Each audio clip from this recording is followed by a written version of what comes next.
નહીં ને આવ્યા પછી આવી જાય અહીંયા એક ને બદલે બે ભજન બોલજો આજ.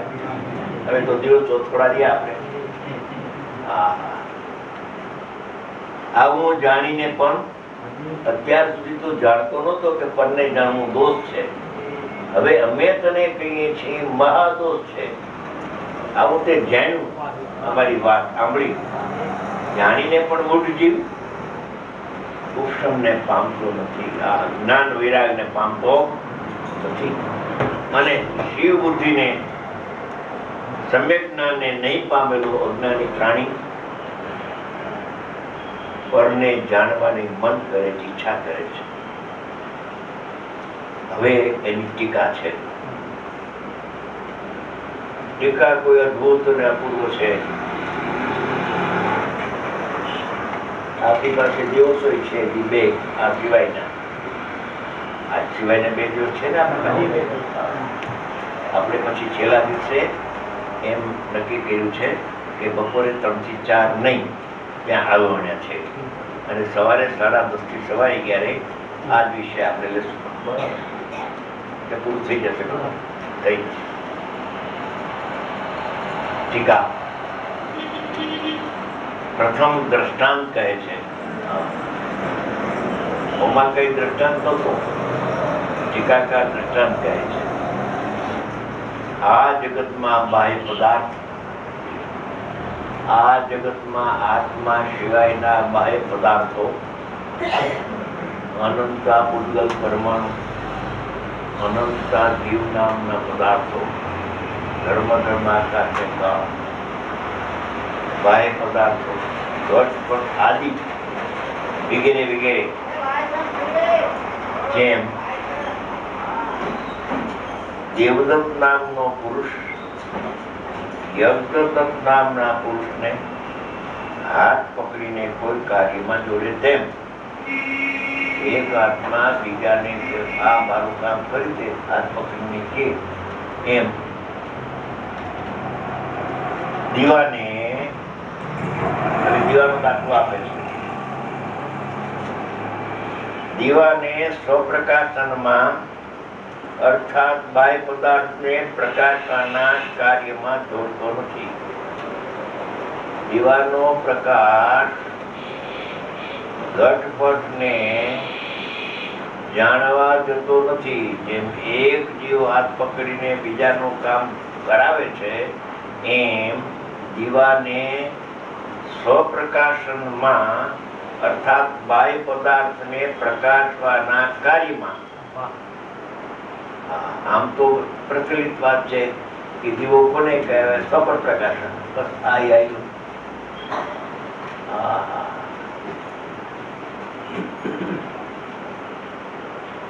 દીવાને સ્વપ્રકાશનમાં જોડતો નથી કે તું મને પ્રકાશ ઘડો કહેતો નથી.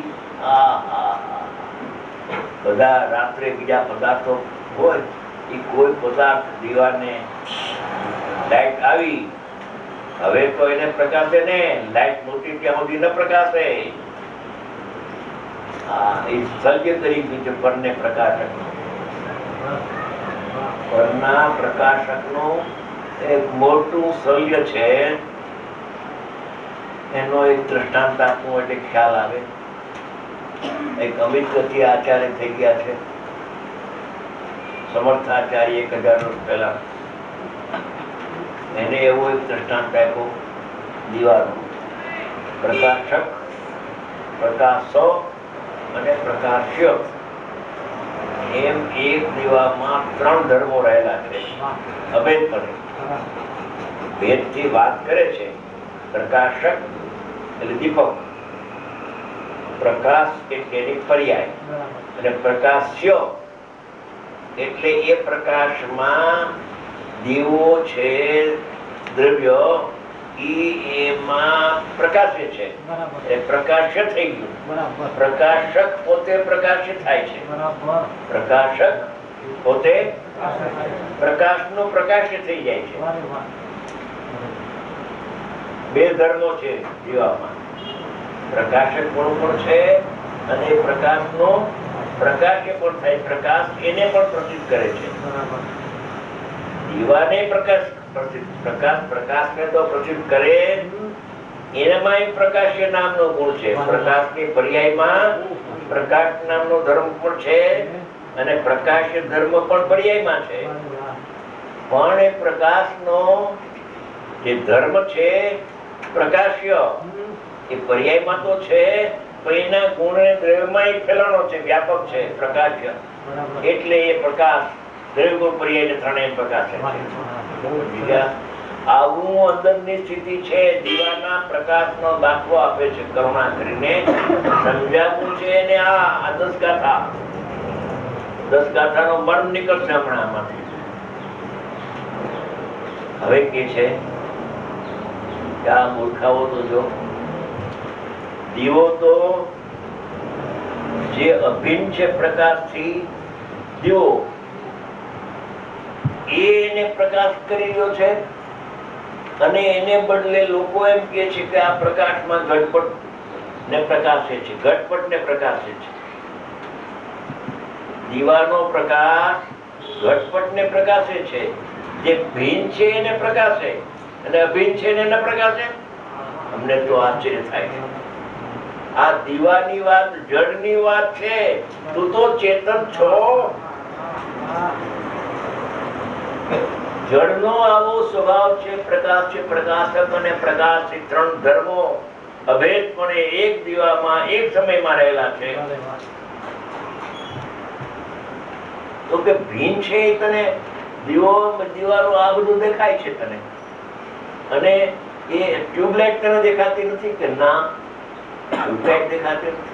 એ ગુરુએ 50 શિષ્ય હતા અને એને દાખલો પેલા તો બહુ આપતો હતો, હવે આજ આપી દો.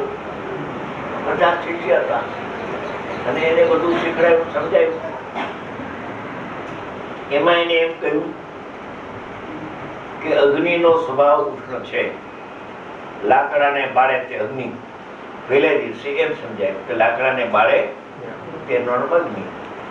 બધાને પૂછ્યું, સમજ્યા તમે કઈ? બરાબર સમજ્યા પ્રભુ.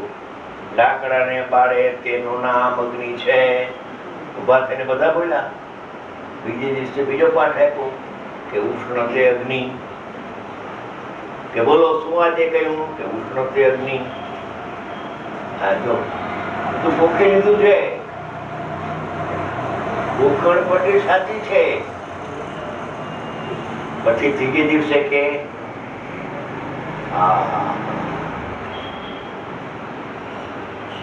એ અગ્નિ છે, એ અગ્નિ જ છે. લાકડાને બાળે તે અગ્નિ નહીં, અને ઉષ્ણ તે પણ અગ્નિ. અસદભૂત વ્યવહાર કાઢી નાખો, સદભૂત વ્યવહાર પણ કાઢી નાખો. પરમાર્થ એવો છે એવું બતાવ્યું. અગ્નિ તો અગ્નિ જ છે. હવે દ્રષ્ટાંત આપ્યું. પછી કે છે કે આત્માનું જ્ઞાન, એ જ્ઞાન પ્રગટ થાય છે, જે એ જ્ઞાન પણ છે અને જ્ઞેય પણ છે. અને એ જ્ઞાનમાં દ્રવ્યને પર્યાય ગણાય છે, એ પણ એનું જ્ઞેય છે. જ્ઞાતા, જ્ઞાન અને જ્ઞેય. જ્ઞાતા દ્રવ્ય છે, જ્ઞાન પર્યાય છે, અને જ્ઞેયો એમાં જણાય છે. જ્ઞેય એટલે પોતાનો આત્મા દ્રવ્યનો પર્યાય જણાય છે, એ જ્ઞેય છે. હવે એને ભીન પદાર્થને જણાય છે મૂર્ખા. ભીન તને જણાતું તારા જ્ઞાનમાં કે ના? મને જણાતું. પછી શિષ્યની પરીક્ષા લીધી ત્યારે 50ની બીજો બાજુમાં સગડી રાખી હતી. ત્યાં અગ્નિ છે કે નહીં જોયા. ગોખતો ગયો. લાકડાને બાળે છે, લાકડાને બાળે છે, લાકડાને બાળતો તો લાકડાને મૂકાતા એમાં કે શું તમે જોયા કે લાકડાને બાળે છે તેનું નામ sit down. બીજાને ઉભો કર્યો. જોયા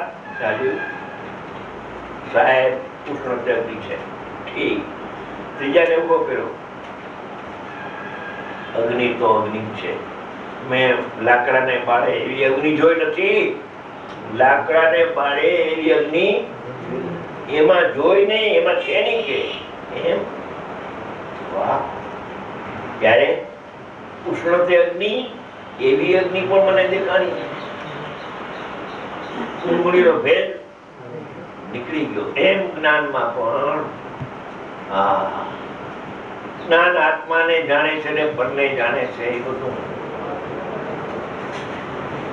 વ્યવહારના કથનો છે ને વ્યવહારના કથનો સાચા લાગે છે એ મોટું એને નુકસાન થઈ જાય છે. એમ દીવાનો પ્રકાશ, પ્રકાશક, પ્રકાશ અને પ્રકાશ છે. એમ આત્મા જ્ઞાતા પણ છે, જ્ઞાન પણ છે અને જ્ઞેય પણ છે. આત્મા જ્ઞાતા છે અને આ બહારના પદાર્થો મારું જ્ઞેય છે.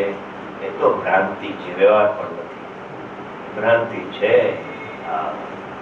થોડી દેવ મને જાણતો નથી, જાણનાર જણાય છે. એમાં આવી ગયા અને 6 મહિના વધારે કોશિશ કરીશ તો તને અનુભવ થઈ જશે. વખત થઈ ગયો છે, થોડું ના પાડે. अंधा है देखने वाले को नहीं देखता. हाँ ये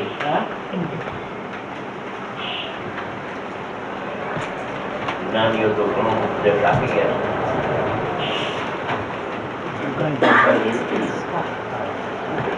બોલો કેતનભાઈ આવે. હવે કેતનભાઈ કાલે બહુ સારું. જાણવાના લોભમાં સગડો યા સંસાર.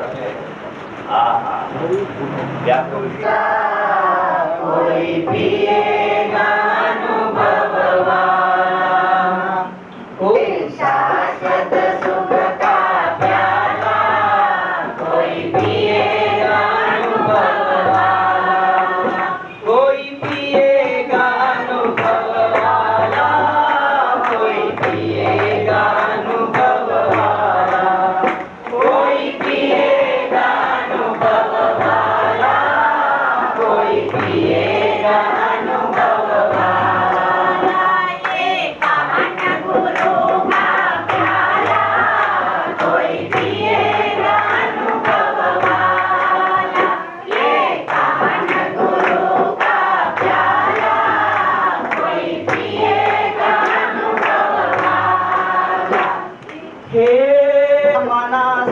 એવી છે મારી અસ્તી રે, અસ્તીની મસ્તીની મોજ મહાલે તે છે દ્રવ્ય દ્રષ્ટિ રે. ધીરે તે છે દ્રવ્ય દ્રષ્ટિ રે, ધીરે તે છે દ્રવ્ય દ્રષ્ટિ રે. તે ગુણ ગંભીરા સમુદ્ર ધીરા છોરી દિશિતિ નિદાન રે. ધ્રુવ ધારા મલિન છો તમે ગંભીરા આનંદ અપરંપાર રે. જીરે આનંદ અપરંપાર રે, જીરે આનંદ અપરંપાર.